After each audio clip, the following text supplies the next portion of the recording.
우리가 살다 보면 어처구니 없는 오해나 공격을 받을 때가 있습니다. 아무리 변명하고 그래도 남들이 귀담아 들어주지 않죠. 그래서 그 억울함을 어디다가 하소연할 때도 없고 마음만 답답해집니다.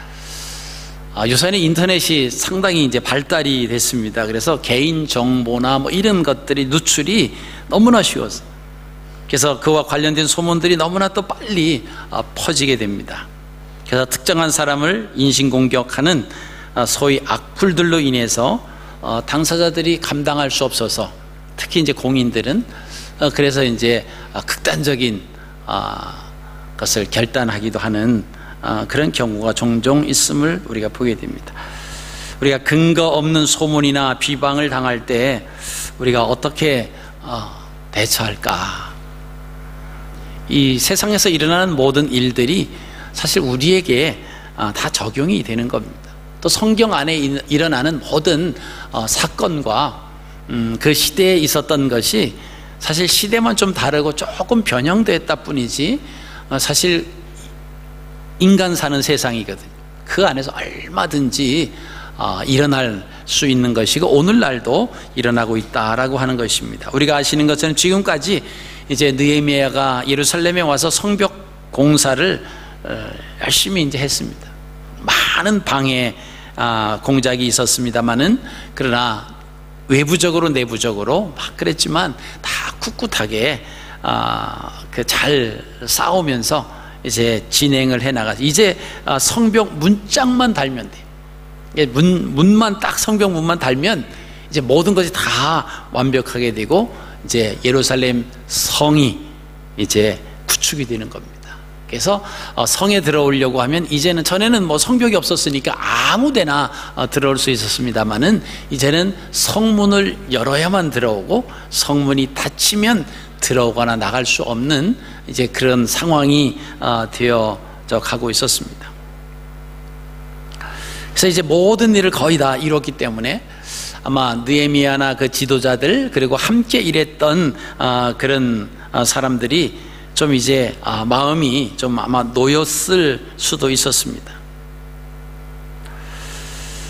자, 그런데 거기에 이제 문제가, 이제 뭐 성벽 문짝만 달면 되니까, 근데 거기에서 또 하나의 사건이 오늘 일어납니다. 반대하는 세력들이 그것까지 못 달게 결국 이제 방해 공작이 이제 펼쳐지는데요. 여러분, 사단은 우리를 늘 공격합니다. 공격하는데 특히 이제 이번에 나오는 그 방해 공작은 뭐냐면, 그 모든 것을 총책임을 맡고 총지휘를 했던 느헤미야에 대한 이제 공격 방해였습니다. 그래서 느헤미야만 이제 겁을 먹거나 느헤미야 마음이 바뀌어지면 마지막 남아있는 성벽의 문짝을 다는 것을 이루지 못할 것이다. 그렇게 되면 이제 성벽에 문짝이 달려지지 않고 그리고 이제 지도자가 마음이 두려워하고 그 일을 중단하게 되면 함께 추종했던 그런 모든 사람들도 다 낙심이 되고 그 지도자를 불신할 것이다. 그럼 결국 예루살렘 성벽이라고 하는 것은 완벽하게 이루어지지 못한, 자기들이 원하는 대로 이루어질 것이다 라고 하는 그런 계략을 가지고 있었습니다.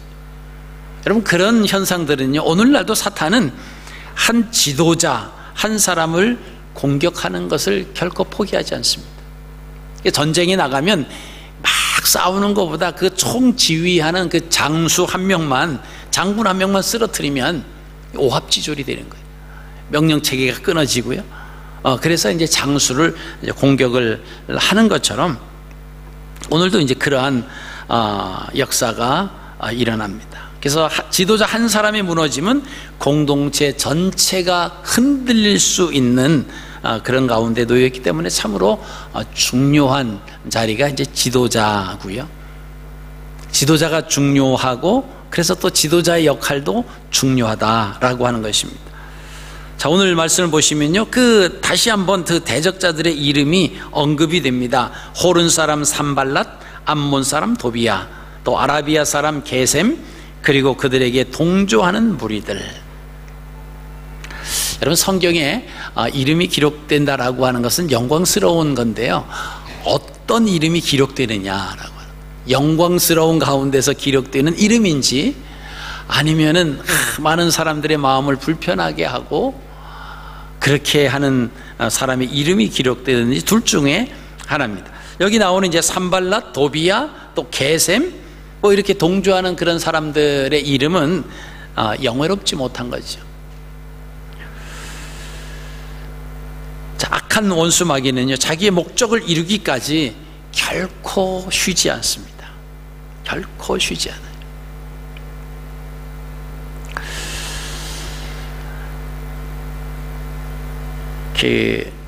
우리나라 초창기에 선교사님들이 들어왔을 때에 하나의 재미난 이야기 일화이기도 하고, 좀 우스꽝스러운 일화이기도 하고, 좀 지저분한 일화이기도 한데 어떤 거냐 하면, 옛날에는 화장실이 전부 다 이제 요새는 이제 이렇게 물을 내려서 좌변기가 있지만, 옛날 시골에 가면 이게 이제 푸세식이죠. 그리고 도피형, 이제 물이 많이 들어가면 이제 폭탄이 떨어질 때 가만히 앉아 있으면 안 돼요. 피해야 되고. 그리고 저도 이제 그런 기억이 있는데, 이제 큰 록강 같은 거를 묻잖아요. 그리고 거기에 이제 나무 판자 같은 걸 이렇게 올려놓습니다. 그게 사실 그렇게 안정하지는 못해요. 그래서 오래되면 또 막 갈라지기도 하고 막 그럽니다. 근데 이제 이 선교사님이 한국에 와서 어떻게 화장실 가는 거는 누구나 다 가야 되는 그런 가운데 있는 겁니다. 또 우리가 외국 분들 보면은 이제 등치가 또 크잖아요. 그래서 자주 화장실에 좀 빠지는 경우가 있었대요. 화장실에. 그래서 그 중심을 못 잡아서 그냥 볼일을 보다가 이제 일을 마치고 이렇게 일어나다가 자꾸 빠지고, 자꾸 그러니까 어떤 분이 그 제안을 해줬대요. 혹시나 빠지면 손을 양팔로 쫙 벌려라. 그러면 걸릴 거다. 그리고 소리를 치면 밑에까지 떨어지진 않을 거니까 된다고. 그래서 그것을 알고 어떤 분이, 이제 어떤 선교사님이 또 가서 일을 보다가 또 잘못해서 정말 또 빠지게 됐어요. 그래가지고 생각이 나서 손을 쫙 폈답니다. 그랬더니 몸이 밑에까지 닿지 않고 걸려 있었어요. 그래서 얼마나 다행이에요. 그래서 손을 위로 들면서 할렐루야 그랬대요.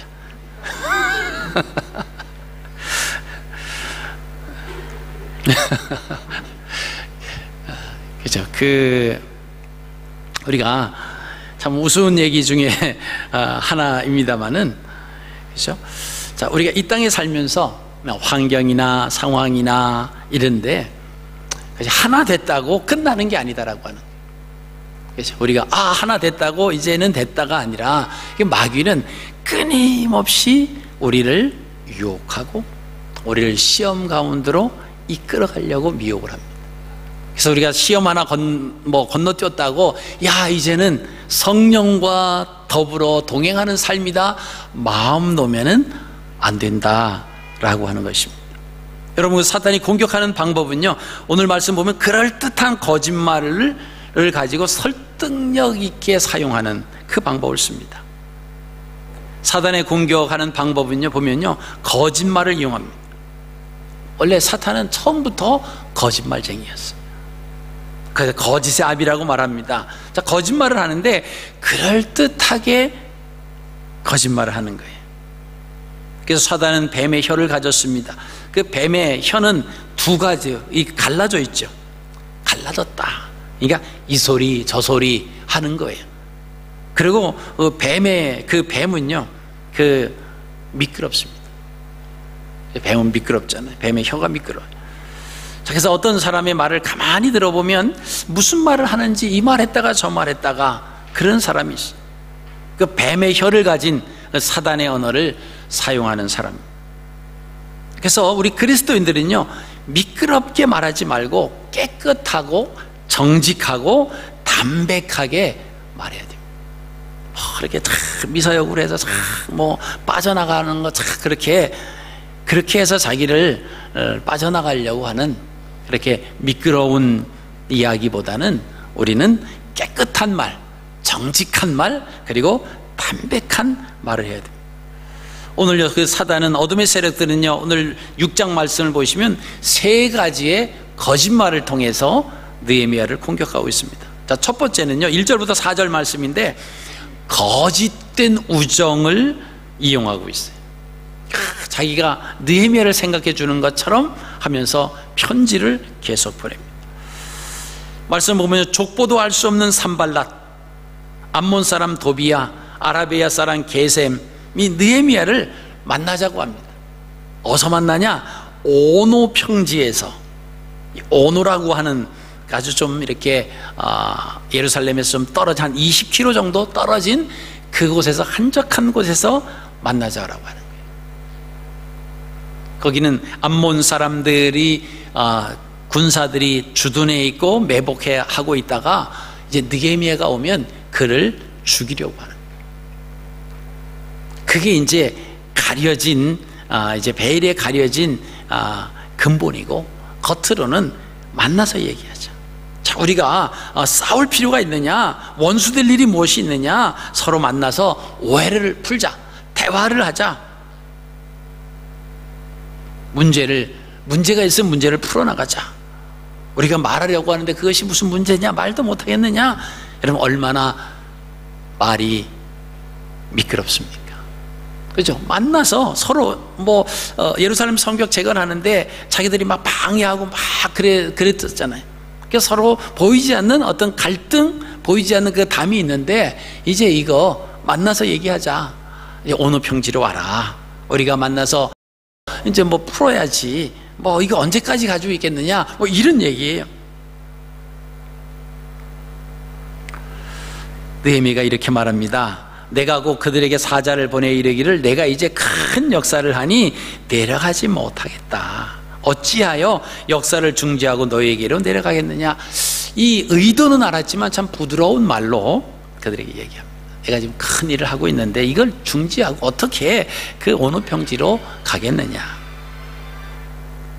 근데 이 사람들은요, 4번씩이나 똑같은 이유를 가지고 만나자고 합니다. 여러분, 대화는 다 좋은 것이 아닙니다. 그죠? 이단들이 와서 뱀의 혀를 가지고 말합니다. 여러분, 하와가 누구하고 대화하다가 인류를 원죄에 빠뜨렸습니까? 사단이 지배하는 그 뱀과 대화하다가 그만 하나님을 거역하고 인류를 원죄라고 하는 구렁이에, 그죠? 그 구렁텅이에 빠뜨리고 맙니다. 하와가 처음부터 거기에 빠지려고 하는 그런 마음 없었습니다. 대화를 하다 보니까 아주 그럴듯한 것으로 설득을 당해버리는 것입니다. 요한복음 1장 10절로 11절, 요한일서 1장 1절로 11절 말씀 보시면요, 누구든지 이 교훈을 가지지 않고 너희에게 나아가거든 그를 집에 들이지도 말고 인사도 말라. 그에게 인사하는 자는 그 악한 일에 참여하는 자가 된다라고 하는 말씀이 있습니다. 여러분, 이단들과 말싸움을 해서 내가 성경을 어느 정도 아니까 성경적으로 해서 좀 이기겠다, 여러분 그러지 마세요. 다 지십니다. 이단들이 말을 잘해요. 그래서 오늘 말씀대로 우리가 말씀 안에 가면 그들을 인사도 하지 말고 집에 들이지도 말아라. 그죠? 그러면 목마르다 그러면 들어오세요. 물만 드시고 가세요. 그럼 정말 물만 먹고 가겠습니까? 그러지 않아요. 우리를 미혹하기 위해서 온 사람. 자, 두 번째 거짓은요, 거짓 소문을 만들어내고 있습니다. 그게 5절부터 9절 말씀인데요, 느헤미야가 페르시아 왕을 모반하고 예루살렘 성벽을 짓고 완성을 하고 이제 왕이 되려고 한다라고 하는 거짓 소문을 퍼뜨리기 시작합니다. 여러분, 이게 느헤미야에게 있어서는 얼마나 치명탑니까? 그죠? 그 페르시아 왕에게 제가 거기에 돌아가서 성벽이 해파되고 아직도 불탄 대로 그대로 있다라고 해서 그것을 재건하고 오겠습니다 라고 해서 술 맡은 관원으로 있다가 그 유다의 총독의 직분을 받아가지고 그저 왕의 그 총애를 받은 거죠. 그리고 이제 예루살렘에 와서 예루살렘 성벽을 재건하기 위해서 간다고 했던 이 느헤미야가 알고 보니까 성벽을 재건하고 거기서 왕이 된다. 여러분, 이 말이 그 페르시아 왕에게 들린다라고 하면 느헤미야에게 있어서는 아주 치명타입니다. 여러분, 이런 좋지 않은 소문은 느헤미야를 아주 어렵게 해주는 것입니다. 여러분, 이런 소문들이 우리가 살아가는 세상에도 참 많이 있어요. 우리는 소문을 듣고 그것을 가지고 다 그 하나의 한순간에 적이 되고 한순간에 원수가 되고 뭐 그렇게 할 때가 많습니다. 그래서 귀로 듣는 것보다 확인을 해야 돼요. 과연 그런가 확인을 하고 우리가 재판관으로 서려고 하면 자꾸만 그죠? 대충 듣고 그것을 판단하려고 해요. 여러분, 우리는 재판관이 아니에요.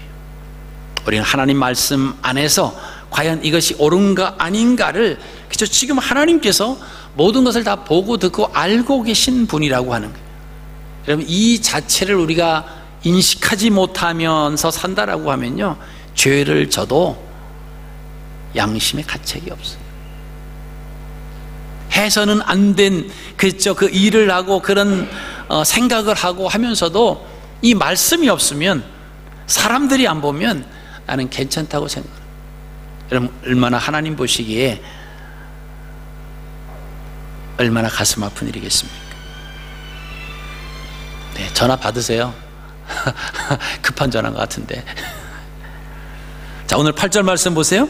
내가 사람을 보내 그에게 이르기를 내가 말한 바 이런 일은 없는 일이요 내 마음에서 지어낸 것이라. 자, 느헤미야가 대처하는 거 없어요. 사람을 찾아가서 난 아니야, 내가 무슨 왕이 된다 그래 막, 그리고 그 사람들 찾아가서 막 따지고 그러지 않았어요. 뭐라고 말합니까? 내가 말한 바 이런 일은 없는 것이다. 내 마음에서 지어낸 일이다. 여러분, 거짓은 진실을 이길 수 없습니다. 거짓말은 언젠가 들통나게 되어 있어요. 정상적이지 않는 그런 거짓은요, 들통날 수밖에 없습니다. 제가 가끔 그러잖아요. 여러분, 거짓말을 하고 싶으시면 여러분 IQ가 150 이상 되면 그때 조금 시도를 해보려고 생각을 하던데 그 밑에 있으면요, 아예 하지 마십시오. 그치? 왜? 거짓은 또 그 다음에 말하면 또 거짓에 이거 다 생각하고 커버해야 되니까.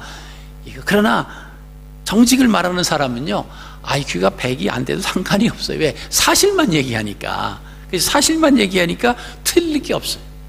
근데 거짓을 말하면, 그 다음에 엉뚱한 말하면 말이 틀리잖아요. 그래서 들통이 날 수밖에 없습니다. 우리 하나님의 백성들은요, 눈으로 확인하지 않는 소문을 만들어내지 말고 전달하지도 말아야 됩니다. 여기에 동조되는 것이 사탄의 전략이.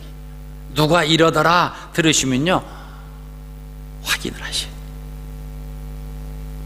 그러면 대부분 그 뜬 소문이 아니다라고 하는 것을 우리가 알 수가 있습니다. 자, 세 번째 거짓은요, 뭐냐면 거짓으로 예언을 합니다. 스마야라고 하는 거짓 선지자가 산발랏에게 뇌물을 받습니다. 그 뇌물을 받고 거짓 예언을 합니다. 자, 이 스마야가 제사장인데요, 산발랏에게 뇌물을 받고 집에서 두문불출합니다. 집에 나오질 않아요. 그러니까 아마 느헤미야하고 이 스마야하고는 좋은 관계에 있었던 것 같아요. 또 제사장이고, 그러니까 아마 그렇겠죠. 그래서 느헤미야가 신방을 갑니다. 찾아가요. 찾아갔더니 스마야가 이렇게 얘기를 합니다. 느헤미야여, 내 말을 들으십시오. 이것은 하나님의 말씀입니다. 산발락과 도비야가 당신을 죽이려 올 것입니다. 그런데 당신은 살 수 있는 길이 있습니다. 나와 함께 성전에 가서 그 성소에서 그 외소에 숨어 있으면 살 것입니다. 오늘 밤에 분명히 이 사람들이 느헤미야 당신을 죽이러 올 텐데, 그럼 우리가 성소 외소에 들어가서면, 그 성소 외소라는 성전 안에 지성소까지 이르는 곳을 말합니다. 여러분, 우리가 아시는 것처럼 성소는요, 제사장들 이외에는 들어갈 수가 없었어요. 더군다나 지성소라고 하는 것은 대제사장이 1년에 그 하루 정도 들어갈 수밖에 없습니다. 그러니까 성소에는 제사장들 아니면 아무도 들어올 수가 없습니다. 그런데 지금 스마야가 느헤미야에게 오늘 밤에 그들이 당신을 죽이러 올 건데 우리가 함께 성전 외소에 가서 숨어 있어야 살 수 있습니다. 아마 느헤미야는 좀 생각을 했을 거예요. 근데 그 성소는 뭡니까? 제사장만 들어갈 수 있는 거예요. 자기는 제사장이 아니에요. 느헤미야가 그렇게 얘기합니다. 이것은 하나님께로 온 말이 아니다라고 하는 것을 알아요. 저는 하나님께서 보내신 예언자가 아니다. 그러면서 자기는 어찌 내가 그러니 때문에 내가 살겠다고 내가 들어갈 수 없는 것을 들어갈 수가 있겠느냐, 그렇게 얘기하죠. 여러분, 오늘날 아무리 믿음 안에 있는 사람이라고 할지라도요, 아무리 성령에 충만한 척 할지라도 그 사람이 어떤 이야기를 할 때 그것이 하나님 말씀에 위배된다라고 하면 그건 하나님 말씀이 아니에요. 내가 예언을 하고 내가 병을 고치고 그런 능력이 있다라고 하는데, 많은 그런 얘기를 들었을 때 하나님 말씀으로 우리가 확인할 수 있어요. 하나님 말씀에 어긋난다 그러면 그것은 가짜입니다. 거짓이에요. 여러분, 느헤미야를 향해서 이렇게 여러 가지 사람을 세워서 거짓 소문을 내서 거짓 우정을 빙자해서, 왜요? 지금 느헤미야를 제거하자라고 하는 그 한 가지를 이루기 위해서 온갖 수단과 방법을 가리지 않는다라고 하는 것입니다. 여러분, 우리가 믿음으로 산다라고 할 때 여러분, 어둠의 세력들이요, 우리의 환경과 우리의 마음과 우리의 모든 것을 다 공격하는 거예요. 우리가 거기에서 중심을 잡지 못하면 우리는 어떻게 될까요?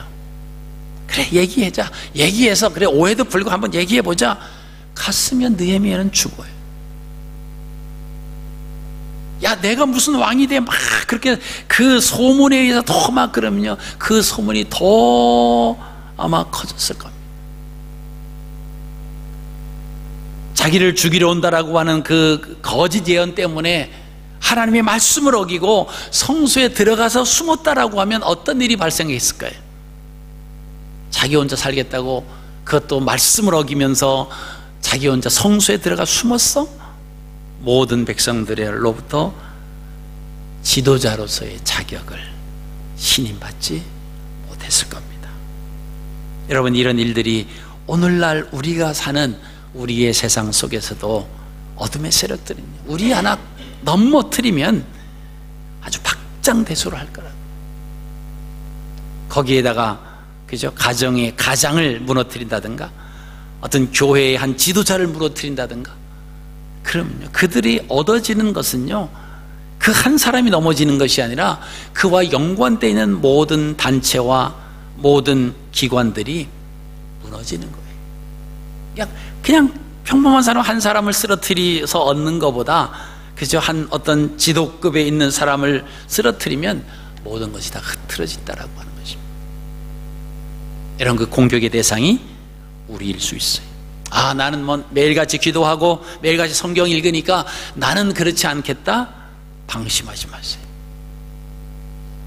한 번만 찔러보고 끝나는 것이 아닙니다. 그죠? 거기에 연륜돼 가지고 넘어가기 시작하면요, 이것은 효리바람, 그죠? 거기에 빨려 들어가는 것처럼 걷잡을 수 없이 빨려 들어갈 수 있습니다. 자, 이제 이 느헤미야를 둘러싼 소문, 대외적으로 끈질기게 나가는 그 위협을 느헤미야를 참 힘들게 하였는데, 자, 이런 위험한 힘들게 하는 이 가운데에 이 느헤미야가 어떻게 대처했느냐, 이제 그 대처했던 그 해결 방법이 또 오늘 나옵니다. 수도 없는 어려운 그런 공격들을 우리가 받을 수 있습니다. 미혹되죠. 근데 느헤미야가 어떻게 대처했는가 우리가 한번 보시죠. 첫 번째는요, 하나님 앞에 내어 맡기면서 기도합니다. 산발랏이 느헤미야에게 편지를 보내 협상을 제의한 것과 느헤미야가 왕이 되려고 한다는 헛소문을 퍼뜨리면서, 자, 그랬을 때 이 문제 해결을 위해서 느헤미야를 만나자고 하는 거예요. 결국은 성벽 재건 공사를 중단시키려고 하는 의도에서 시작하는 겁니다.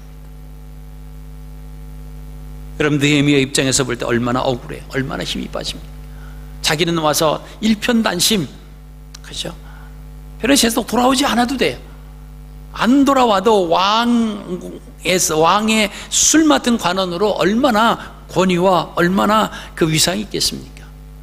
자기가 거기서 사는데 아무런 지장도 없습니다. 오히려 사람들이 그를 찾아와서 뭐 좀 이렇게 왕에게 좀 잘 보게 해달라고 굽신거리고 그런 사람들이 얼마나 많았겠습니까?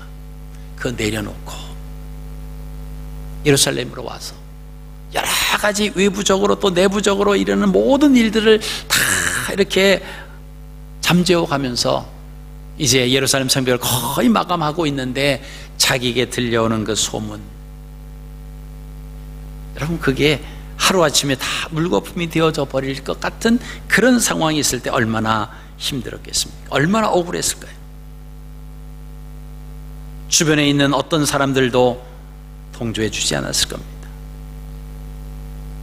근데요, 느헤미야는 그것을 사람들을 찾아가서 내 말을 들어달라고 이해해달라고 하소연하지도 않았어요. 무리들이 그들에게 따라가서 따지지도 않았습니다.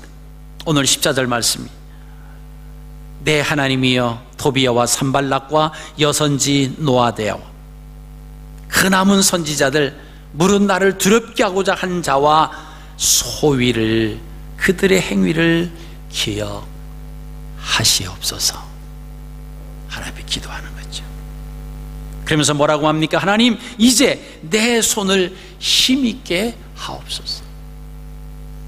우리가 그런 여러 가지 환경, 여러 가지 소문, 그것을 들으면요, 우리는 다 무너져 내려요.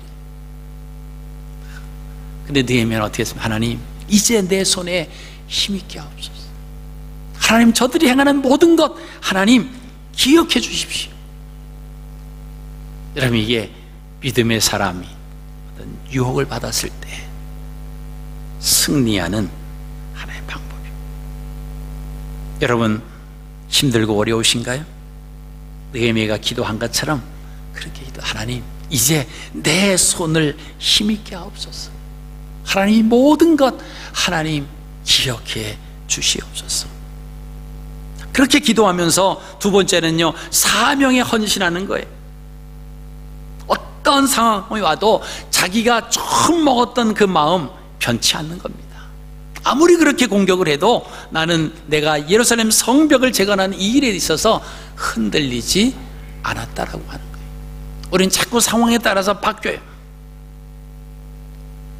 여러분, 그러나 다니엘과 세 명의 친구들, 나는 우상에게 절하지 않겠다 그러면서 환관장 앞에 처음부터 어렸을 때 교육을 받기 전에도 나는 이방 신상에게 절한 것, 그 음식 먹지 않겠다, 나는 하나님을 믿는 사람이다. 그렇기 때문에 환관장이 부탁을 하는 거예요.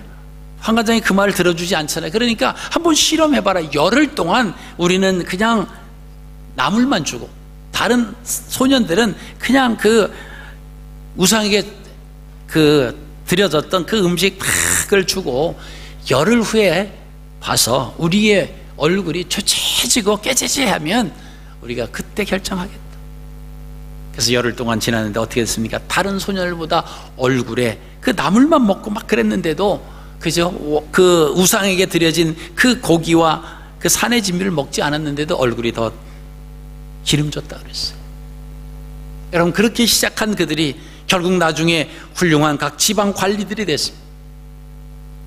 느부갓네살 왕이 자기 이름을 더 높이 세우기 위해서 신상을 만들어 놨습니다. 그리고 그 모든 각종 악기가 울려질 때 그 신상에게 절하라고 합니다. 아주 어명으로 떨어졌어요. 다니엘의 3명의 친구들을 시기했던 사람들이 그것을 보고 왕에게 갖다가 이야기하지 않습니까? 왕의 어명인데 이들이 어겼습니다. 들어온 사람들 보니까 왕이 사랑했던 유다에서 잡혀온 소년들이에요. 총명스러운 소년들이에요. 그래서 왕이 그때 모든 것을 다 제해주냐. 지금까지 안 한 것 괜찮다. 그러나 앞으로 나팔이 울리고 그럴 때는 너희가 그 금신에게 절했으면 좋겠다.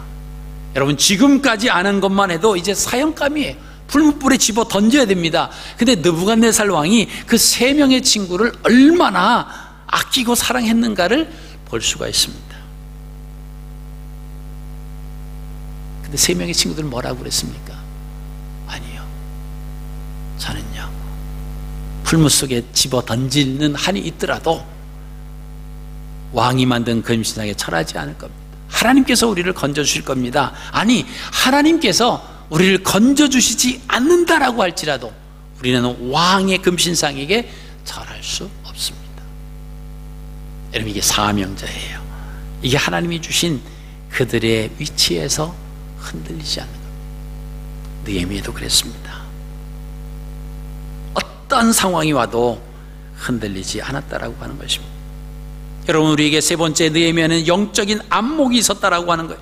영적으로 깨어 있었기 때문에 이들이 행하는 그 우정으로 가장한 와서 온오평지에서 얘기하자라고 하는 것이 어떠한 의도였는지, 거짓 소문을 퍼뜨리는 것이 무엇이었는지, 거짓 선지자를 통해서 자기가 성전 외소에 들어가서 숨게 하는 것이 어떤 의도였는지 영적 안목이 있었어요. 깨달을 수 있었습니다.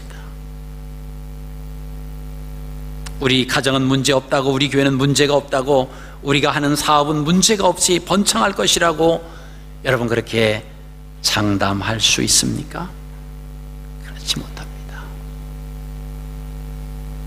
나는 지금 믿음 안에 있으니까 나는 절대로 무너지지 않는다고 장담하십니까? 조심하십시오.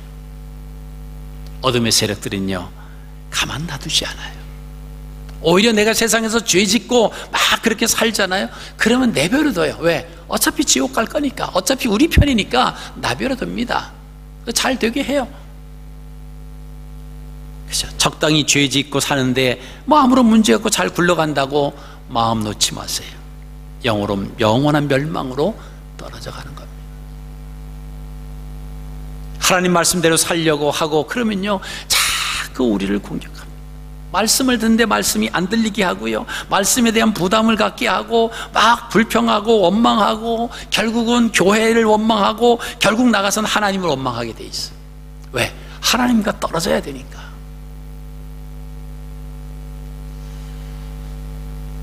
여러분들 요사이 잘 나가십니까? 근심 걱정이 없으십니까? 마귀의 유혹을 받지 않나 생각해 보십시오. 아예 마귀가 포기한 사람이 아닐지 한번 생각해 보십시오. 요새 여러 가지 힘들고 어렵고 불평과 원망과 이런 것이 찾아오십니까? 여러분들이 믿음 안에 살려고 하는데 마귀가 지금 작전을 걸어온다고 생각해 보십시오. 여러분, 거기 휘말리시면 그대로 넘어가는 거예요. 네 번째 느헤미야는요, 그 어려움에 대처한 것이 말씀에 순종하는 사람이었어요. 그 말씀의 순종이 뭡니까? 성전 외소 안에 들어가지 않는, 거기 들어가 있으면 아무도 못 들어오니까 이 도비야 산발라지 거기 들어오겠어요? 더구나 외부 사람인데 안전할 수 있어요. 여러분, 그게 우리에게 주는 유혹입니다. 거기 들어가면 안전한 것, 거기 들어가면 내 생명을 보존할 것 같고. 근데 느헤미야는 하나님 말씀에 선 제사장 이외에는 들어갈 수 없다라고 하는 그 말씀이 자기가 거기에 숨어서 목숨을 건져야 된다라고 하는 그것보다 말씀이 더 컸다라고 하는 겁니다. 여러분, 우리 삶 속에 하나님의 말씀이 우리의 삶 가운데 차지하는 영역이 얼마나 되나요? 하나님 말씀이 두려워서 내가 행하던 일을 멈추고 내가 생각했던 것을 회개하고 잘못된 것을 고백하고 올바로 바른 길을 가려고 하는 그 부분이 얼마나 많이 있습니까? 괜히 교회 와서 그런 말씀 들으면 뭐 일주일 동안 힘들었는데 왜 또 저렇게 부담 주는 말을 하느냐고 그런 마음은 들지 몰라도 세상 나가면 싹 잊어버리고 어차피 세상에서 살아가는 거지. 하나님은요, 교회만 계신 것이 아니라 우리의 생각까지도, 우리의 머리털까지도, 우리의 심장 폐부까지도 다 보고 계신 분이세요. 여러분, 하나님이 두려워. 우리가 하나님이 두려워야 돼요. 사람의 눈에 띄지 않는다고 좋아할 것은 없습니다. 여러분, 세상 살다 보면요, 서두에 말씀드렸죠, 비밀은 없어요. 사람 세상에도 비밀은 없습니다. 다 들통나게 돼 있어요.